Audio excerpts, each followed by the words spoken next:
is an audio recording of the Absolutely True Diary of a Part-Time Indian by Sherman Alexie.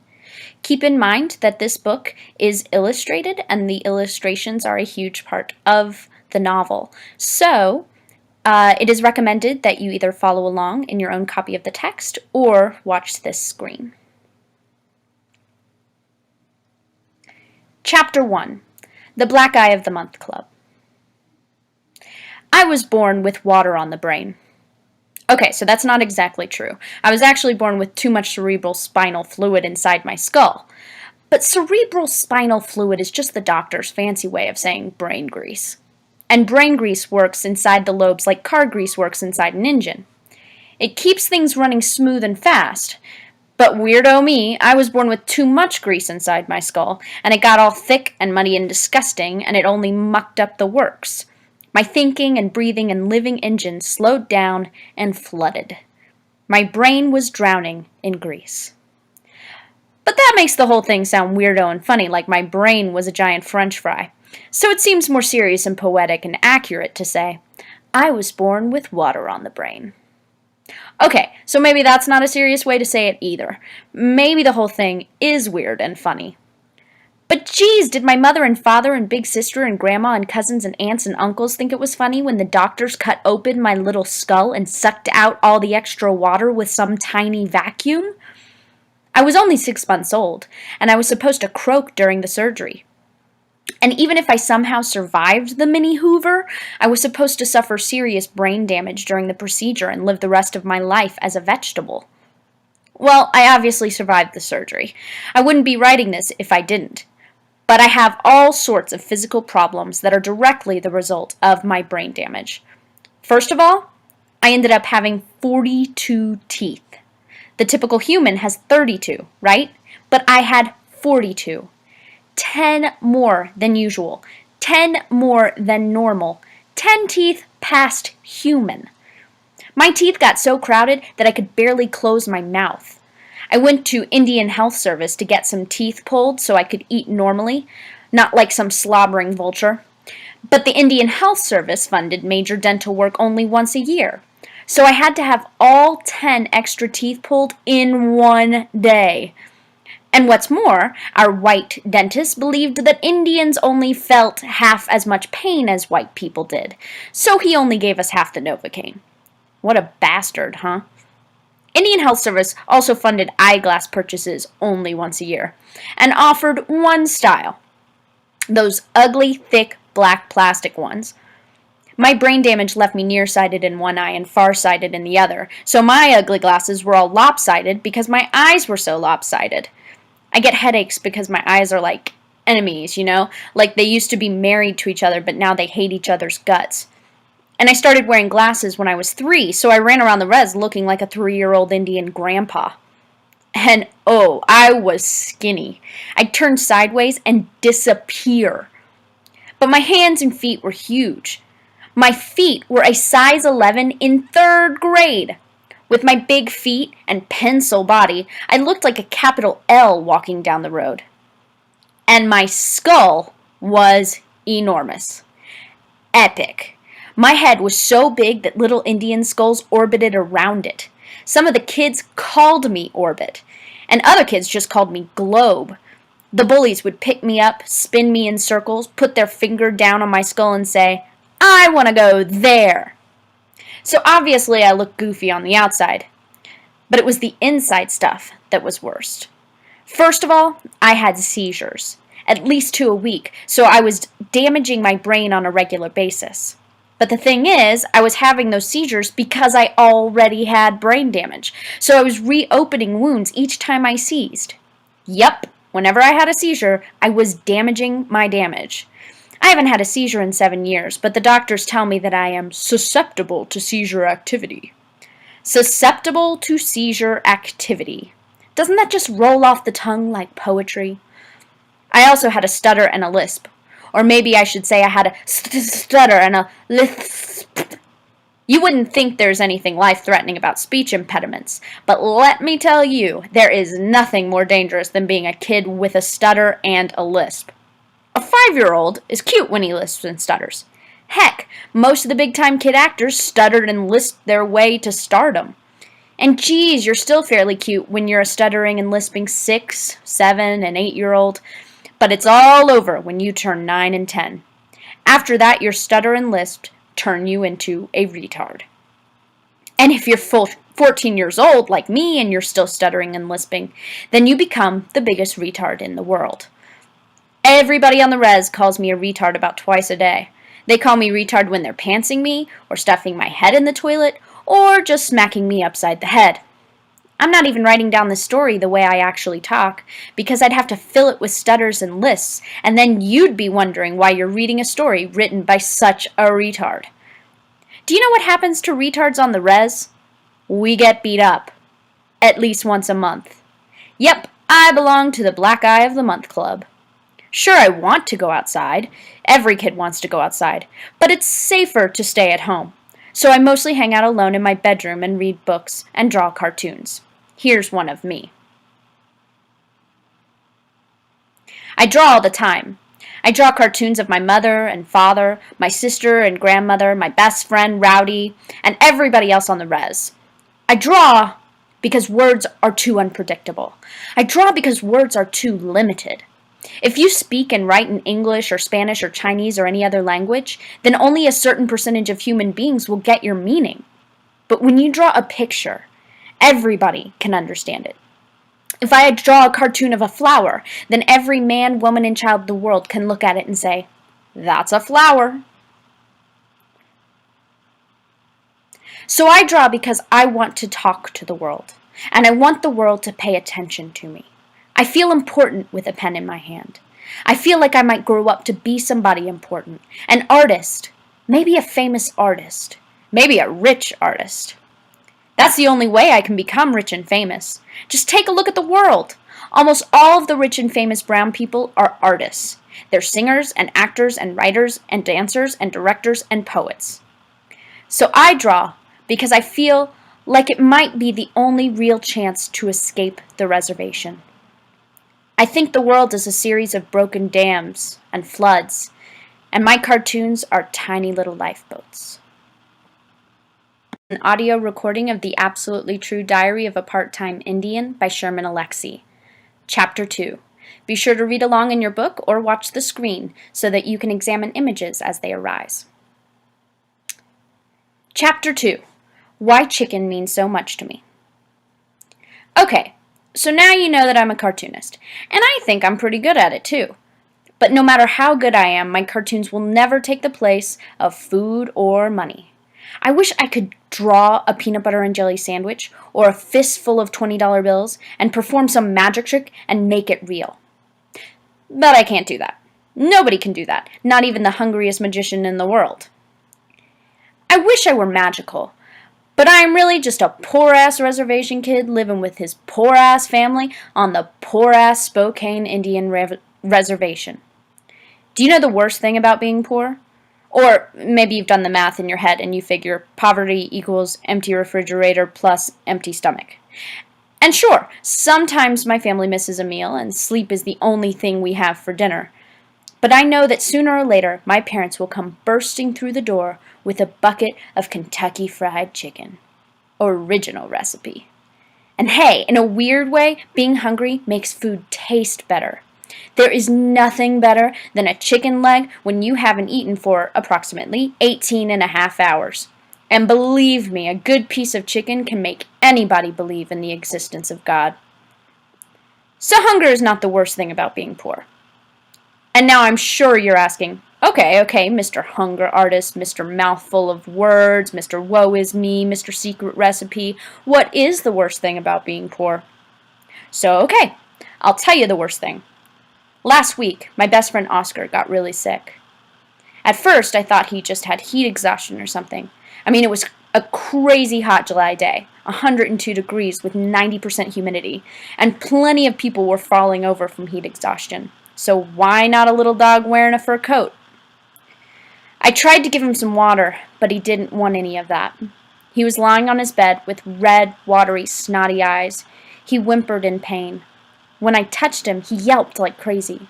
It was like his nerves were poking out 3 inches from his skin. I figured he'd be okay with some rest. But then he started vomiting, and diarrhea blasted out of him, and he had these seizures where his little legs just kicked and kicked and kicked. And sure, Oscar was only an adopted stray mutt, but he was the only living thing that I could depend on. He was more dependable than my parents, grandmother, aunts, uncles, cousins, and big sister. He taught me more than any teachers ever did. Honestly, Oscar was a better person than any human I had ever known. "Mom," I said, "we have to take Oscar to the vet." "He'll be all right," she said. But she was lying.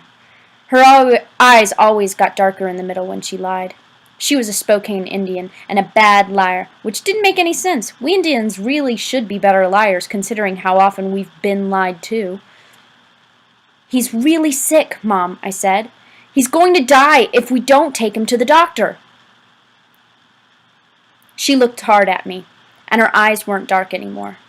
So I knew that she was going to tell me the truth. And trust me, there are times when the last thing you want to hear is the truth. "Junior, sweetheart," Mom said, "I'm sorry, but we don't have any money for Oscar." "I'll pay you back," I said. "I promise." "Honey, it'll cost hundreds of dollars, maybe $1,000. "I'll pay back the doctor. I'll get a job." Mom smiled all sad and hugged me hard. Geez, how stupid was I? What kind of job can a reservation Indian boy get? I was too young to deal blackjack at the casino.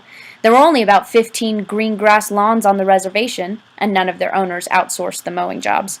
And the only paper route was owned by the tribal elder named Wally.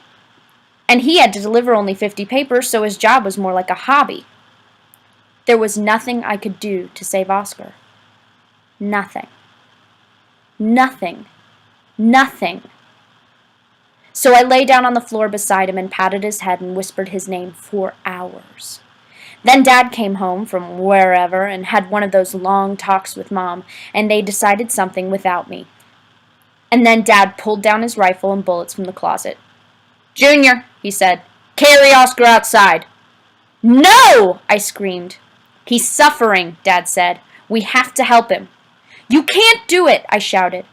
I wanted to punch my dad in the face. I wanted to punch Lint in the nose and make him bleed. I wanted to punch him in the eye and make him blind. I wanted to kick him in the balls and make him pass out.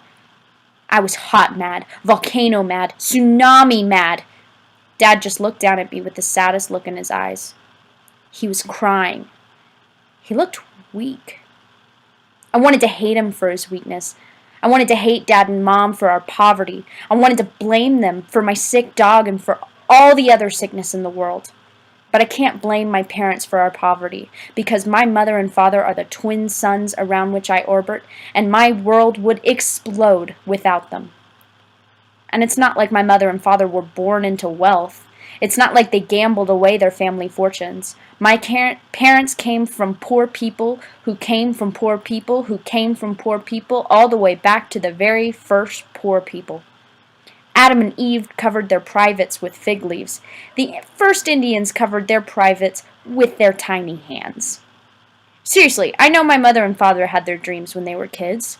They dreamed about being something other than poor. But they never got the chance to be anything because nobody paid attention to their dreams.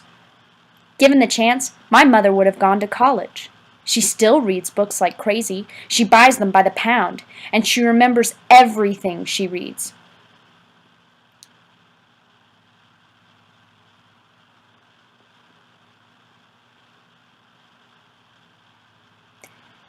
My mom can recite whole pages by memory. She's a human tape recorder. Really, my mom can read the newspaper in 15 minutes and tell me baseball scores, the location of every war, the latest guy to win the lottery, and the high temperatures in Des Moines, Iowa. Given the chance, my father would have been a musician. When he gets drunk, he sings old country songs, and blues too, and he sounds good, like a pro, like he should be on the radio. He plays the guitar and the piano a little bit, and he has this old saxophone from high school that he keeps all clean and shiny, like he's going to join a band at any moment. But we reservation Indians don't get to realize our dreams. We don't get those chances or choices. We're just poor. That's all we are. It sucks to be poor, and it sucks to feel that you somehow deserve to be poor. You start believing that you're poor because you're stupid and ugly. And then you start believing that you're stupid and ugly because you're an Indian. And because you're Indian, you start believing you're destined to be poor. It's an ugly circle, and there's nothing you can do about it. Poverty doesn't give you strength or teach you lessons about perseverance. No, poverty only teaches you how to be poor. So poor and small and weak, I picked up Oscar. He licked my face because he loved and trusted me, and I carried him out to the lawn, and I laid him down beneath our green apple tree. I love you, Oscar, I said. He looked at me, and I swear to you that he understood what was happening. He knew what Dad was going to do. But Oscar wasn't scared. He was relieved. But not me. I ran away from there as fast as I could. I wanted to run faster than the speed of sound, but nobody, no matter how much pain they're in, can run that fast. So I heard the boom of my father's rifle when he shot my best friend. A bullet only costs about 2 cents, and anybody can afford that.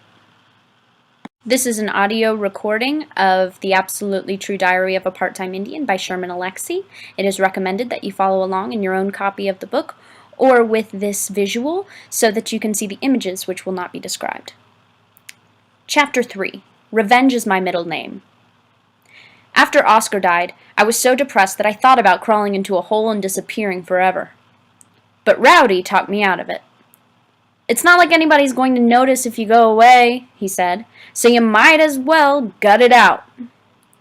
Isn't that tough love? Rowdy is the toughest kid on the res. He is long and lean and strong like a snake. His heart is as strong and mean as a snake, too. But he is my best human friend, and he cares about me, so he would always tell me the truth. And he's right. Nobody would miss me if I was gone. Well, Rowdy would miss me, but he'd never admit that he'd miss me. He's way too tough for that kind of emotion. But aside from Rowdy and my parents and sister and grandmother, nobody would miss me. I'm a 0 on the res, and if you subtract 0 from 0, you still have 0. So what's the point of subtracting when the answer is already the same? So I gut it out. I have to, I guess, especially since Rowdy is having one of the worst summers of his life. His father's drinking hard and throwing hard punches, so Rowdy and his mother are always walking around with bruised and bloody faces. "It's war paint," Rowdy always says. "Just makes me look tougher." And I suppose it does make him look tougher, because Rowdy never tries to hide his wounds. He walks around the res with a black eye and split lip. This morning, he limped into our house, slumped in a chair, threw his sprained knee up on the table, and smirked. He had a bandage over his left ear. "What happened to your head?" I asked. "Dad said I wasn't listening," Rowdy said. "So he got all drunk and tried to make my ear a little bigger." My mother and father are drunks too, but they aren't mean like that, not at all. They sometimes ignore me. Sometimes they yell at me, but they never, ever, never, ever hit me. I've never even been spanked. Really, I think Mother sometimes wants to haul off and give me a slap, but my father won't let it happen. He doesn't believe in physical punishment. He believes in staring so cold at me that I turn into an ice-covered ice cube with an icy feeling. My house is a safe place, so Rowdy spends most of his time with us. It's like he's a family member, an extra brother and son. "You want to head down to the powwow?" Rowdy asked. "Nah," I said. The Spokane tribe holds their annual powwow celebration over the Labor Day weekend. This was the 127th annual one, and there would be singing, war dancing, gambling, storytelling, laughter, fry bread, hamburgers, hot dogs, arts and crafts, and plenty of alcoholic brawling. I wanted no part of it. Oh, the dancing and singing are great. Beautiful, in fact. But I'm afraid of all the Indians who aren't dancers and singers. Those rhythmless, talentless, tuneless Indians are most likely going to get drunk and beat the shit out of any available losers. And I am always the most available loser. "Come on," Rowdy said. "I'll protect you." He knew that I was afraid of getting beat up, and he also knew that he'd probably have to fight for me. Rowdy has protected me since we were born. Both of us were pushed into the world on November 5th, 1992 at Sacred Heart Hospital in Spokane. I'm 2 hours older than Rowdy. I was born all broken and twisted, and he was born mad. He was always crying and screaming and kicking and punching. He bit his mother's breast when she tried to nurse him. He kept biting her, so she gave up and fed him formula. He really hasn't changed much since then. Well, at 14 years old, it's not like he runs around biting women's breasts, but he does punch and kick and spit. He got into his first fist fight in kindergarten. He took out on 3 first graders during a snowball fight because one of them had thrown a piece of ice. Rowdy punched them out pretty quickly. And then he punched the teacher who came to stop the fight. He didn't hurt the teacher, not at all, but man, let me tell you, that teacher was angry. "What's wrong with you?" he yelled. "Everything!" Rowdy yelled back. Rowdy fought everybody. He fought boys and girls, men and women. He fought stray dogs. Well, he fought the weather. He'd throw wild punches at rain. Honestly. "Come on, you wuss," Rowdy said. "Let's go to the powwow. You can't hide in your house forever. You'll turn into some kind of troll or something." "What if somebody picks on me?" I asked. "Then I'll pick on them." "What if somebody picks my nose?" I asked. "Then I'll pick your nose too," Rowdy said. "You're my hero," I said. "Come to the powwow," Rowdy said. "Please." It's a big deal when Rowdy is polite. Okay, I said. So Rowdy and I walked the 3 miles to the powwow grounds. It was dark, maybe 8 o'clock or so, and the drummers and singers were loud and wonderful. I was excited, but I was getting hypothermic too. The Spokane powwow is wicked hot during the day and freezing cold at night. "I should have worn my coat," I said. "Lighten up," Rowdy said. "Let's go watch the chicken dancers," I said. I think the chicken dancers are cool because, well, they dance like chickens. And you already know how much I love chicken. "This crap is boring," Rowdy said. "We'll just watch for a little while," I said, "and then we'll go gamble or something." "Okay," Rowdy said. He's the only person who listens to me. He weaved our way through the parked cars, vans, SUVs, RVs, plastic tents, and deer hide teepees. "Hey, let's go buy some bootleg whiskey," Rowdy said. "I got $5. "Don't get drunk," I said. You'll just get ugly." "I'm already ugly," Rowdy said. He laughed, tipped over a tent pole, and stumbled into a minivan. He bumped his face against a window and jammed his shoulder against the rear view mirror. It was pretty funny, so I laughed. That was a mistake. Rowdy got mad. He shoved me to the ground and almost kicked me. He swung his leg at me, but pulled it back at the last second. I could tell he wanted to hurt me for laughing, but I'm his friend, his best friend, his only friend. He couldn't hurt me. So he grabbed a garbage sack filled with empty beer bottles and hucked it at the minivan. Glass broke everywhere. Then Rowdy grabbed a shovel that somebody had been using to dig barbecue holes and went after that van. He just beat the crap out of it. Smash! Boom! Bam! He dented the doors and smashed the windows and knocked off the mirrors.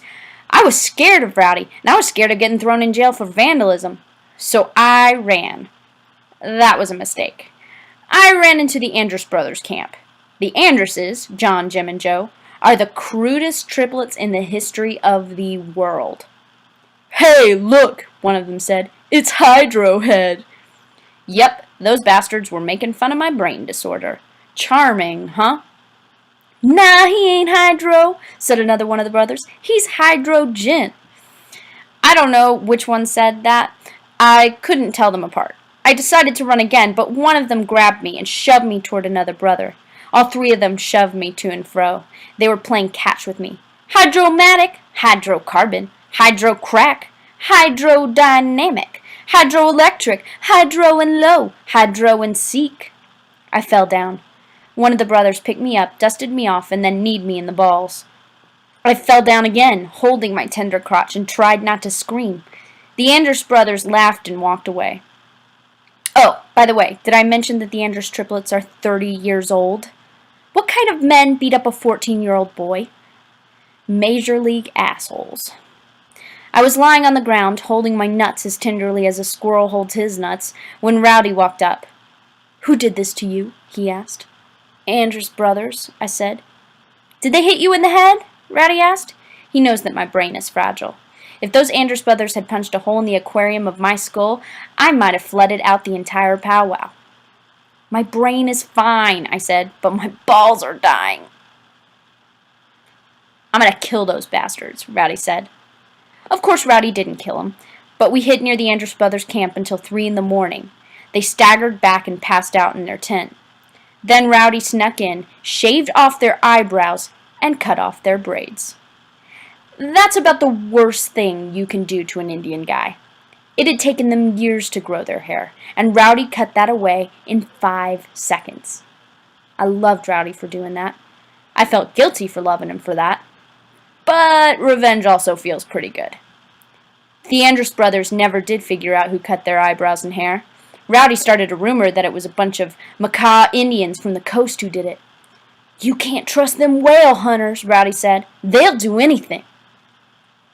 But before you think Rowdy is only good for revenge and kicking the shit out of minivans, raindrops, and people, let me tell you something sweet about him. He loves comic books. But not the cool superhero ones like Daredevil or X-Men. No, he reads the goofy old ones like Richie Rich and Archie and Casper the Friendly Ghost. Kid stuff. He keeps them hidden in a hole in the wall of his bedroom closet.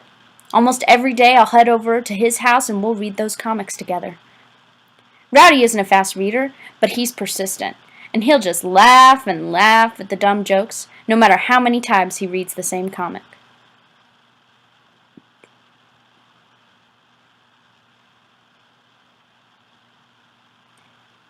I like the sound of Rowdy's laughter.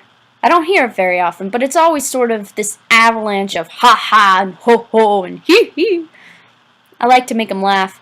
He loves my cartoons. He's a big, goofy dreamer, too, just like me. He likes to pretend he lives inside the comic books. I guess a fake life inside a cartoon is a lot better than his real life. So I draw cartoons to make him happy, to give him other worlds to live inside. I draw his dreams. And he only talks about his dreams with me, and I only talk about my dreams with him. I tell him about my fears. I think Rowdy might be the most important person in my life. Maybe more important than my family. Can your best friend be more important than your family? I think so.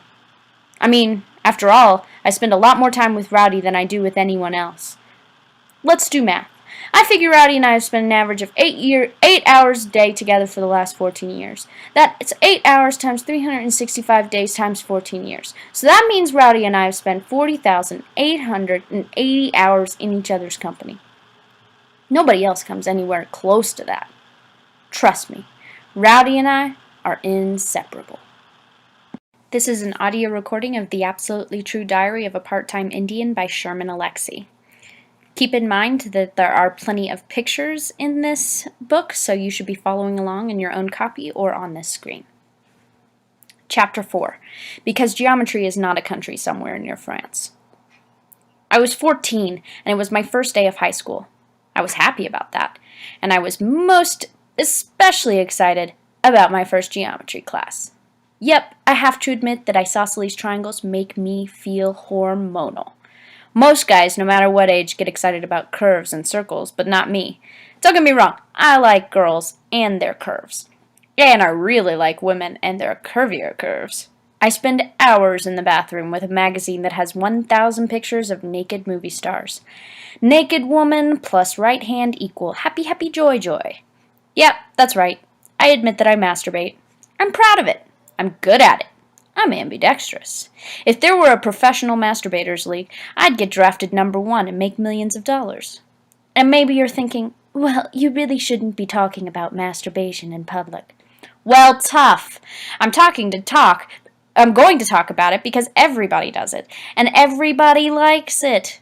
And if God hadn't wanted us to masturbate, then God wouldn't have given us thumbs. So I thank God for my thumbs. But the thing is, no matter how much time my thumbs and I spend with the curves of imaginary women, I'm much more in love with the right angles of buildings. When I was a baby, I'd crawl under my bed and snuggle into a corner to sleep. I just felt warm and safe leaning into 2 walls at the same time. When I was 8, 9, and 10, I slept in my bedroom closet with the door closed. I only stopped doing that because my big sister Mary told me that I was just trying to find my way back into my mother's womb. That ruined the whole closet thing. Don't get me wrong, I don't have anything against my mother's womb. I was built in there after all. So I have to say that I am pro-womb, but I have zero interest in moving back home, so to speak. My sister is good at ruining things. After high school, my sister just froze. Didn't go to college, didn't get a job, didn't do anything. Kind of sad, I guess.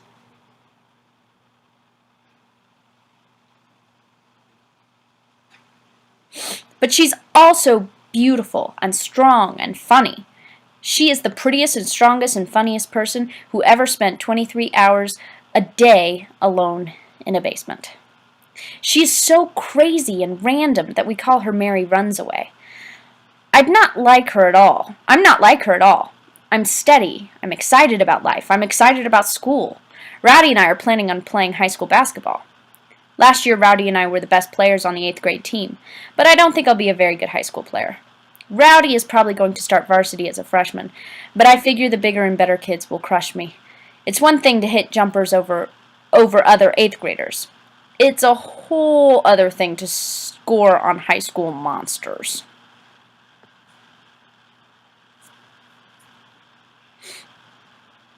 I'll probably be a bench warmer on the C squad while Rowdy goes on to all-state glory and fame. I'm a little worried that Rowdy will start to hang around with the older guys and leave me behind. I'm also worried that he'll start to pick on me too. I'm scared he might start hating me as much as all the others do. But I am more happy than scared. And I know that the other kids are going to give me crap for being so excited about school, but I don't care. I was sitting in a freshman classroom at Welpenit High School when Mr. P strolled in with a box full of geometry textbooks. And let me tell you, Mr. P is a weird-looking dude. But no matter how weird he looks, the absolutely weirdest thing about Mr. P is that sometimes he forgets to come to school. Let me repeat that. Mr. P sometimes forgets to come to school. Yep, we have to syndicate down to the teacher's housing compound behind the school to wake Mr. P, who is always conking out in front of his TV. That's right, Mr. P sometimes teaches class in his pajamas. He is a weird old coot, but most of the kids dig him because he doesn't ask too much of us. I mean, how can you expect your students to work hard if you show up in your pajamas and slippers? And yeah, I know it's weird, but the tribe actually houses all of the teachers in one-bedroom cottages and musty old trailer houses behind the school. You can't teach at our school if you don't live in the compound. It was like some kind of prison work farm for our liberal white vegetarian do-gooders and conservative white missionary saviors. Some of our teachers make us eat birdseed so we'll feel closer to the earth, and other teachers hate birds because they're supposedly minions of the devil. It's like being taught by Jekyll and Hyde. But Mr. P isn't a Democrat, Republican, Christian, or devil-worshipping freak. He's just sleepy. But some folks are absolutely convinced he is, like this Sicilian accountant who testified against the mafia and had to be hidden by that secret witness relocation program. It makes some goofy sort of sense, I suppose. If the government wants to hide somebody, there's probably no place more isolated than my reservation, which is located approximately 1 million miles north of Important and 2 billion miles west of Happy. But geez, I think people pay too much attention to The Sopranos. Mostly, I just think Mr. P is a lonely old man who used to be a lonely young man. And for some reason, I don't understand, lonely white people love to hang around lonelier Indians. "All right, kids, let's get cracking," Mr. P said as he passed out the geometry books. "How about we do something strange and start on page 1? I grabbed my book and opened it. I wanted to smell it. Heck, I wanted to kiss it. Yes, kiss it. That's right, I am a book kisser. Maybe that's kind of perverted, or maybe it's just romantic and highly intelligent. But my lips and I stopped short when I saw this written on the inside front cover. This book belongs to Agnes Adams. Okay, now you're probably asking yourself, who's Agnes Adams? Well, let me tell you. Agnes Adams is my mother. My mother. And Adams is her maiden name. So that means my mother was born in Adams, and she was still in Adams when she wrote her name in that book. And she was 30 when she gave birth to me. Yep, so that means I was staring at a geometry book that was at least 30 years older than I was. I couldn't believe it. How horrible is that? My school and my tribe are so poor and sad that we have to study from the same damn books our parents studied from. That is absolutely the saddest thing in the world. And let me tell you, that old, decrepit geometry book hit my heart with the force of a nuclear bomb. My hopes and dreams floated up in a mushroom cloud. What do you do when the world has declared nuclear war on you?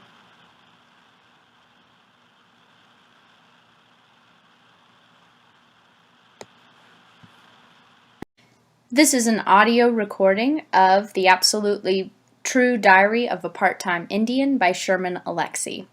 Keep in mind that you should watch the screen or read along in a copy of your own book, since this book is illustrated and the illustrations will not be described. Chapter 5. Hope Against Hope. Of course, I was suspended from school after I smashed Mr. P in the face, even though it was a complete accident. Okay, so it wasn't exactly an accident. After all, I wanted to hit something when I threw that ancient book. But I didn't want to hit somebody, and I certainly didn't plan on breaking the nose of a mafioso math teacher. "That's the first time you've ever hit anything you've aimed at," my big sister said. "We are so disappointed," my mother said. "We are so disappointed in you," my father said. My grandmother just sat in her rocking chair and cried and cried. I was ashamed. I'd never really been in trouble before. A week into my suspension, I was sitting on our front porch thinking about stuff, contemplating, when old Mr. P walked up our driveway. He had a big bandage on his face. "I'm sorry about your face," I said. "I'm sorry they suspended you," he said. "I hope you know it wasn't my idea." After I smashed him in the face, I figured Mr. P wanted to hire a hitman. Well, maybe that's taking it too far. Mr. P didn't want me dead, but I don't think he would have minded if I'd been the only survivor of a plane that crashed into the Pacific Ocean. At the very least, I thought they were going to send me to jail. "Can I sit down with you?" Mr. P asked. "You bet," I said. I was nervous. Why was he being so friendly? Was he planning a sneak attack on me? Maybe he was going to smash me in the nose with a calculus book. But the old guy just sat in peaceful silence for a long time.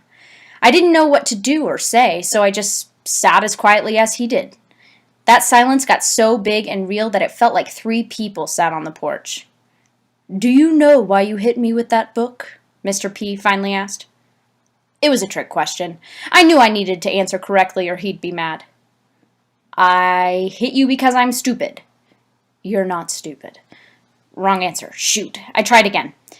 "I didn't mean to hit you," I said. "I was aiming for the wall." "Were you really aiming for the wall?" Dang it. He was like interrogating me. I was starting to get upset. "No," I said. "I wasn't aiming for anything, really.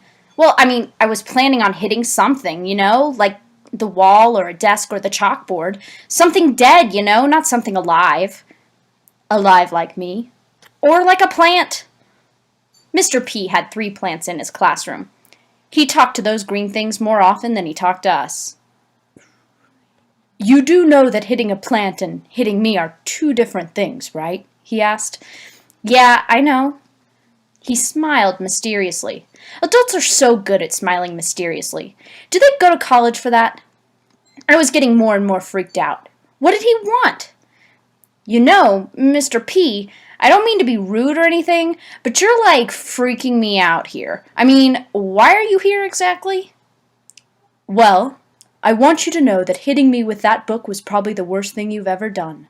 It doesn't matter what you intended to do. What happens is what you really did.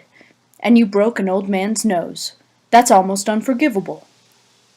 He was going to punish me now. He couldn't beat me up with his old man fist, but he could hurt me with his old man words. "But I do forgive you," he said. "No matter how much I don't want to. I have to forgive you. It's the only thing that keeps me from smacking you with an ugly stick. When I first started teaching here, that was what we did to the rowdy ones, We beat them. That's how we were taught to teach you. You were supposed to kill the Indian to save the child." "You killed Indians?" No, it's just a saying. I didn't literally kill Indians. We were supposed to make you give up being Indian. Your songs and stories and language and dancing. Everything. We weren't trying to kill Indian people. We were trying to kill Indian culture. Man, at that second, I hated Mr. P hard. I wish I had the whole dang set of encyclopedias to throw at him. "I can't apologize to everybody I hurt," Mr. P said, "but I can apologize to you." It was so backward. I'd broken his nose, but he was trying to apologize to me. "I hurt a lot of Indian kids when I was a young teacher," he said. "I might have broken a few bones." All of a sudden, I realized he was confessing to me.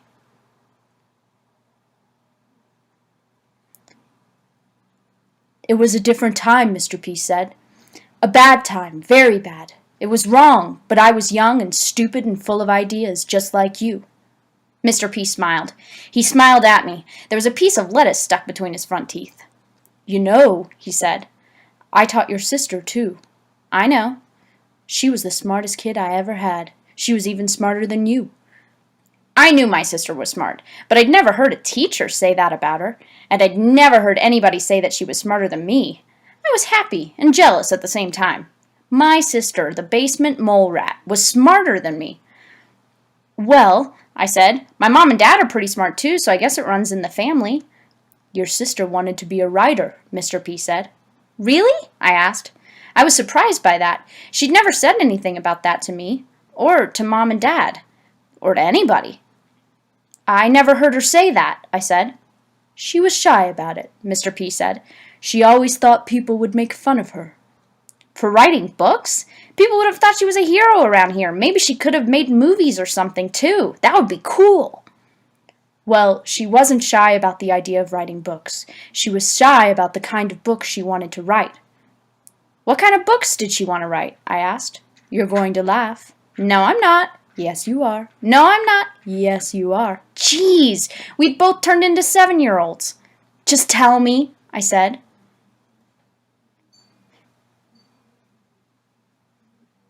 It was weird that a teacher was telling me things I didn't know about my sister.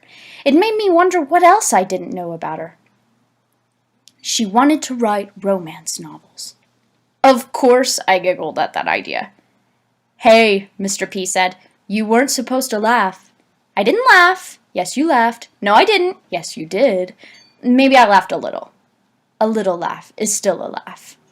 And then I laughed for real. A big laugh. "Romance novels?" I said. "Those things are just sort of silly, aren't they?" "Lots of people, mostly women, love them," Mr. P said. "They buy millions of them. There are lots of writers who make millions by writing romance novels." "What kind of romances?" I asked. She never really said, but she did like to read the Indian ones. You know the ones I'm talking about? Yes, I did know. Those romances always featured a love affair between a virginal white school teacher or preacher's wife and a half-breed Indian warrior. The covers were hilarious. "You know," I said, "I don't think I ever saw my sister reading one of those things." "She kept them hidden," Mr. P said. "Well, that is a big difference between my sister and me. I hide the magazines filled with photos of naked women. My latter hides her tender romance novels that tell stories about naked women and men. I want the pictures. My sister wants the words." "I don't remember her ever writing anything," I said. "Oh, she loved to write stories, little romantic stories. She wouldn't let anybody read them, but she was always scribbling in her notebook." "Wow," I said. That was all I could say. I mean, my sister had become a humanoid underground dweller. There wasn't much romance in that. Or maybe there was. Maybe my sister read romances all day. Maybe she was trapped in those romances. "I really thought she was going to be a writer," Mr. P said. "She kept writing in her book, and she kept working up the courage to show it to somebody, and then she stopped." "Why?" I asked. "I don't know." "You don't have any idea?" "No, not really." Had she been hanging on to her dream of being a writer, but only barely hanging on, and something made her let go? That had to be it, right? Something bad had happened to her, right? I mean, she lived in the frickin' basement. People don't live and hide in basements if they're happy. Of course, my sister isn't much different from my dad in that regard. Whenever my father isn't off on a drinking binge, he spends most of his time in his bedroom, alone, watching TV. He mostly watches basketball. He never minds if I go in there and watch games with him, but we never talk much. We just sit there quietly and watch the games. My dad doesn't even cheer for his favorite teams or players. He doesn't react much to the games at all. I suppose he's depressed. I suppose my sister's depressed. I suppose the whole family's depressed. But I still want to know exactly why my sister gave up her dream of writing romance novels. I mean, yeah, it's a kind of a silly dream. What kind of Indian writes romance novels? But it is still pretty cool. I mean, I love the thought of reading my sister's books. I love the thought of walking into a bookstore and seeing her name on the cover of a big and beautiful novel. Spokane River Heart by Mary Runsaway. That would be very cool. She could still write a book, I said. There's always time to change your life. I almost gagged when I said that. I didn't even believe it. There's never enough time to change your life. You don't get to change your life, period. Shit, maybe I was trying to write a romance novel. Mary was a bright and shining star, Mr. P said. And then she faded year by year until you could barely see her anymore. Wow, Mr. P was a poet. And you're a bright and shining star too, he said. You're the smartest kid in the school, and I don't want you to fail. I don't want you to fade away. You deserve better. I didn't feel smart. I want you to say it, Mr. P said. Say what? I want you to say that you deserve better. I couldn't say it. It wasn't true. I mean, I wanted to have it better, but I didn't deserve it. I was the kid who threw books at teachers. You are a good kid. You deserve the world. Wow, I wanted to cry. No teacher had ever said anything so nice, so incredibly nice to me. Thank you, I said. You're welcome, he said. Now say it. I can't. And then I did cry. Tears rolled down my cheeks. I felt so weak. I'm sorry, I said. You don't have to be sorry for anything, he said. Well, I better be sorry. Maybe better be sorry for hitting me, but you don't have to feel bad about crying. I don't like to cry, I said. Other lads, they beat me up when I cry. Sometimes they make me cry so they can beat me up for crying. I know, he said, and we let it happen. We let them pick on you. Rowdy protects me. I know Rowdy is your best friend, but he's... Mr. P stuttered. He wasn't sure what to say or do. You know that Rowdy's dad hits him, don't you? Yeah, I said. Whenever he came to school with a black eye, Rowdy made sure to give black eyes to 2 kids picked at random. Rowdy is just going to get meaner and meaner, Mr. P said. I know Rowdy has a temper and stuff, and he doesn't get good grades or anything, but he's been nice to me since we were kids, since we were babies. I don't even know why he's been nice. I know, Mr. P said. But listen, I want to tell you something else, and you have to promise me you'll never repeat it. Okay, I said. Promise me. Okay, I promise. I won't repeat it. Not to anyone, not even to your parents. Nobody. Okay, then, he said and leaned closer to me because he didn't even want the trees to hear what he was going to say. You have to leave this reservation. I'm going to Spokane with my dad later. No, I mean you have to leave the res forever. What do you mean? You were right to throw that book at me. I deserve to get it smashed in the face for what I've done to the Indians. Every white person on this res should get smashed in the face. But let me tell you this, all the Indians should get smashed in the face too. I was shocked. Mr. P was furious. The only thing you kids are being taught is how to give up. Your friend Rowdy, he's given up. That's why he likes to hurt people. He wants them to feel as bad as he does. He doesn't hurt me. He doesn't hurt you because you're the only good thing in his life. He doesn't want to give that up. It's the only thing he hasn't given up. Mr. P grabbed me by the shoulders and leaned so close to me that I could smell his breath. Onions and garlic and hamburger and shame and pain. All these kids have given up, he said. All your friends, all the bullies, and their mothers and fathers have given up too, and their grandparents gave up, and their grandparents before them, and me and every other teacher here, we're all defeated. Mr. P was crying. I couldn't believe it. I'd never seen a sober adult cry. But not you, Mr. P said. You can't give up. You won't give up. You threw that book in my face because somewhere inside you refuse to give up. I didn't know what he was talking about. Or maybe I just didn't want to know. Geez, it was a lot of pressure to put on a kid. I was carrying the burden of my race, you know? I was going to get a bad back from it. If you stay on this res, Mr. P said, they're going to kill you. I'm going to kill you. We're all going to kill you. You can't fight us forever. I don't want to fight anybody, I said. You've been fighting since you were born, he said. You fought off that brain surgery. You fought off those seizures. You fought off all the drunks and drug addicts. You kept your hope, and now you have to take your hope and go somewhere other people have hope. I was starting to understand. He was a math teacher. I had to add my hope to somebody else's hope. I had to multiply hope by hope. Where's hope? I asked. Who has hope?